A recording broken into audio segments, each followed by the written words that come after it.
Secondary class, KJ Kirkland, Edwin Joseph, Quindarius Jones. Hopefully I'm not forgetting anybody there.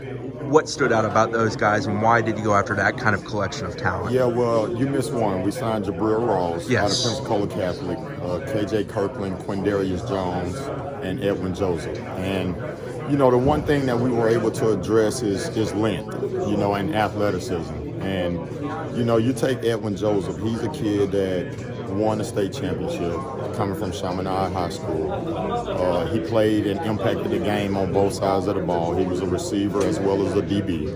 And he's an elite player. You know, he's a kid that we feel like can come in and be able to make an impact the day that he's up on campus. Even more important, he's a great kid coming from a great family, and he fit us here at Florida State. Corner or safety with Edwin? Yeah, he's a corner. You know, he's a kid that can play either or. But the philosophy we take here at Florida State is we always start them at corner until they show us that they can't handle it. As long as they can handle it, we keep them at corner. Coach Norvell was talking about Quindarius as having a great deal of positional versatility. A guy who could probably play 5 spots in the back half of the defense. Yeah. He came in for the elite camp. That's right. That's kind of what moved the needle with you guys with him.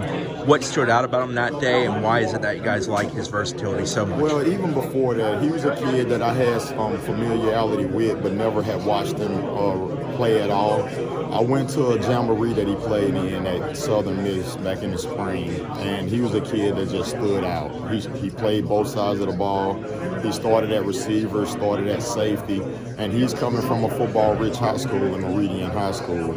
And the one thing that stood out was just his athleticism, his ball skills, and the way that he competed. He played both sides, never came off the field, and every time the ball was tackled on defense, he was always near it. So the effort really stood out, and we invited him to camp. He came to camp, and the rest of the coaching staff saw what I saw at the scrimmage. And, you know, he came and performed well enough for us to offer him a scholarship. And we was fortunate to get his commitment, and that's when everybody else came calling. But, you know, he was had faith in us. He saw that we had faith in him, and he stayed true throughout the process, and we're fortunate to have him. He's a kid that many people don't know about, but they will know about him by the time he leaves Florida State. Jabril from Pensacola Catholic, very good program. Yeah. I know he's a bit thin at this point in his career, but what stands out about Jabril with what he does on the field currently? Yeah, he's another kid that starts both ways. He was a starting receiver for them as well, and a really good receiver that can play receiver for us. Also, good special teams kid. Absolutely, return kid, punt returner, keep returner as well.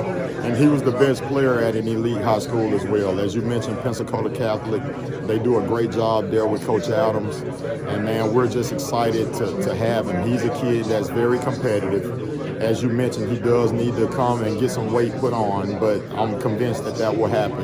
If you look at his frame, you see the broad shoulders, and you see the frame that can add some weight.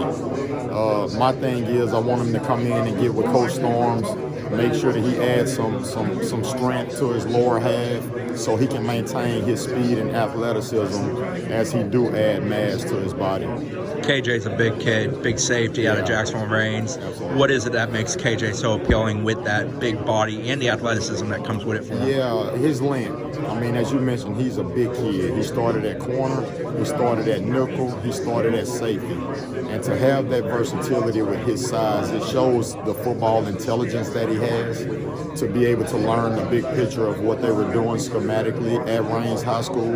And he's a kid that we're going to start him off at boundary corner as well until he shows that he needs to make the transition to safety. But he another one that came to the elite camp, played corner, performed at a high level, and we're excited that we have him. You guys were recruiting a lot of DBs. I presume you hope not to be finished with just these 4. What is it that you still would like to add to that group in this year's class? Yeah, well, we're losing some depth at the safety position. That is a position of need for us. We got to get some more numbers there, but we want to find the right fit. You know, we've been in communication with several kids that we feel like fit us on the field, more importantly off the field as well. And I'm confident that we'll be able to address those needs.